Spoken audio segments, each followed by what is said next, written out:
अस्सलाम वालेकुम वरहमतुल्लाहि वबरकातुहू। आज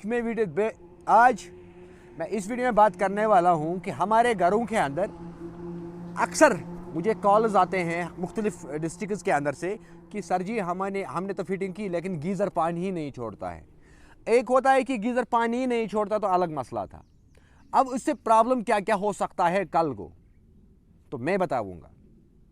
जब गलती कहाँ पे होती है? गलती हमारी वहाँ पे होती है कि जब हम फिटिंग करते हैं, ऊपर से फिटिंग उतारते हैं तो हमें डिस्ट्रीब्यूशन पूरा समझ नहीं आता है।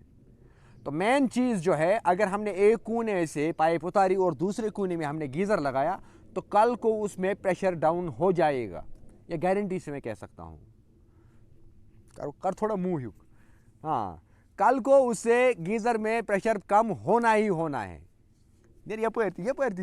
खुदा में तो उसमें गीज़र में प्रेशर होना ही होना है डाउन। तो उस सूरत में आप लोगों को क्या करना है? फिर उस सूरत में आप लोगों को एक अच्छी राय बताऊंगा मैं। राय क्या है? राय ये चीज़ का है कि आप लोगों को जहाँ पे आप लोग मेन को उतारोगे टैंकी से, एक आप लोगों को देखना है कि हाइट कितनी है। अगर हाइट हमारी पूरा 2 मंजिल का घर है तो नीचे वाले मंजिल के लिए आप लोगों को 1.25 इंच की पाइप देनी है। अगर दूसरा मंजिल में, फिर दूसरे मंजिल की बात मैं कहूँ, उसमें कम से कम 1.5 इंच की पाइप देनी है आपको पूरा बाथरूम को। उसमें फिर गीज़र बराबर चलेगा। अब कोई कहेगा कि मैं प्रेशर मोटर लगाऊंगा, ऊपर बड़ा सा मोटर बैठाऊंगा, तो बड़ा मोटर के लिए हमारे पास फिर पाइप भी उतनी थिकनेस वाली होनी चाहिए। आजकल CPVC, PPR, UPVC, MLC यही चीज़ें चलती है ज़्यादा, लेकिन फिर भी प्रेशर कम रहता है। तो कम रहने का प्रॉब्लम क्या क्या है? सबसे बड़ी गलती जो हमारी होती है वो होती है ये चीज़ का कि हम ऊपर से जो पाइप लाते हैं वो पतली लाते हैं। सबसे पहली वाली गलती वो है। अब दूसरी गलती कि हम जो एक कोने से उतारते हैं दूसरे कोने में गीज़र लेके जाते हैं, वो दूसरी गलती। अब रही बात कि उससे फॉल्ट क्या क्या हो सकता है आने वाले कल में। जब कंपनी हमें गीज़र प्रोवाइड करता है, हम घर में लगाते हैं गीज़र, तो उसके बाद उसमें क्या होता है कि 75 डिग्री उसका थर्मोस्टेट का वैल्यू रखते हैं हम बिजली का, यानी कि हीट का वैल्यू, जो पानी उसके अंदर गर्म हो जाएगा 75 हम मिनिमम रखते हैं। तो 75 जब हम लोग हीट करते हैं तो पीछे से फ्लो बराबर नहीं आ रहा है। जब इसके अंदर पानी गर्म हुआ तो फिर उसके बाद होता क्या है कि या तो हमारा पानी वापस रिटर्न हो जाता है, तो उस सूरत में जब हमारा सप्लाई वीक है तो हम उसको नॉन रिटर्न वैल्यू लगाते ही नहीं है। तो नॉन रिटर्न वैल्यू लगाना ज़रूरी है। उससे क्या क्या फ़ायदा भी है वो भी मैं बताऊँगा। अब जब हम कम वैल्यू पीछे वाली पानी इनपुट का पानी जब कम वैल्यू रहा, इस सूरत में हमने 75 आगे रखा इसके अंदर थर्मोस्टेट का टेम्परेचर। उस सूरत में होगा क्या, जब ओवर स्टीम हमारा गीज़र हो जाएगा, पीछे से हमारा नॉन रिटर्न वैल्यू भी नहीं लगाया, तो गीज़र ऑटोमेटिक अपने इस स्टीम के फोर्स से इस पानी को वापस पुश करेगा। कहाँ के लिए?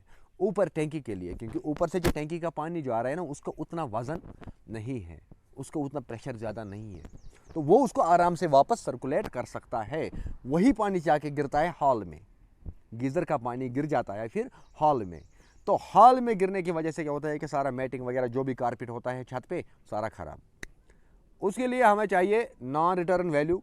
नॉन रिटर्न वैल्यू कब सक्सेस होगा? नॉन रिटर्न वैल्यू तब सक्सेस होगा हमारा जब हमारा पीछे वाला इनपुट वाला सप्लाई जब प्रॉपर होगा, उसको जब प्रॉपर प्रेशर पाउंड में होगा, तब जाके हमारा नॉन रिटर्न वैल्यू वर्क करेगा। अदरवाइज हमारा नॉन रिटर्न वैल्यू वर्क ही नहीं करेगा। तो ये भी एक चीज़ है। तो अब अगर हमने नॉन रिटर्न वैल्यू भी लगाया, अब सप्लाई वीक है, उसके बाद हमने 75 डिग्री का टेम्परेचर इसके थर्मोस्टेट के अंदर रखा, तो क्या होगा? अगर पीछे से सप्लाई कटी और इसके अंदर हमारा पानी है, हमने 75 डिग्री पे हमने रखा और 24 घंटे पानी बिजली गई नहीं और हमारा थर्मोस्टेट इसमें फेल हो गया, हो जाता है, टेक्निकल इशू होता है कभी, तो उस सूरत में गीज़र फट सकता है। इसलिए आप लोगों को अब एक ही अल्टरनेटिव आपके पास कि वेदर क्लाइमेट के हिसाब से अपने गीज़र को टेम्परेचर बनाओ। वेदर क्लाइमेट के हिसाब से अगर आपके पास बाहर का मौसम ठीक है तो 50-55 रखो। 50-55। अगर आप कश्मीर में रहते हैं तो 60 आपको एनफ है, 60 से ज़्यादा आपको बढ़ना ही नहीं है। अगर आपने 60 से ज़्यादा अपने गीज़र के अंदर एलिमेंट के अंदर टेम्परेचर रखा तो आपको कल प्रॉब्लम हो जाएगा, मैं गारंटी से कह सकता हूँ। तो ये सब चीज़ों का ध्यान रखना है हमें, तभी जाके हम क्या करेंगे कि कामयाब हो जाएंगे और सीखेंगे आगे और भी कुछ कुछ। तो आप लोगों को मैं एक ही रिक्वेस्ट करूँगा फिर से चलते चलते कि अगर अभी तक यूट्यूब चैनल पे नए हैं, चैनल को करो सब्सक्राइब। आप लोगों को मैं प्रॉपर डिटेल वीडियो दे दूँगा, और एक वीडियो जहाँ से आप लोगों को समझ आएगा कि हमारा गीज़र का फ्लो किस हिसाब से इक्वल रहेगा।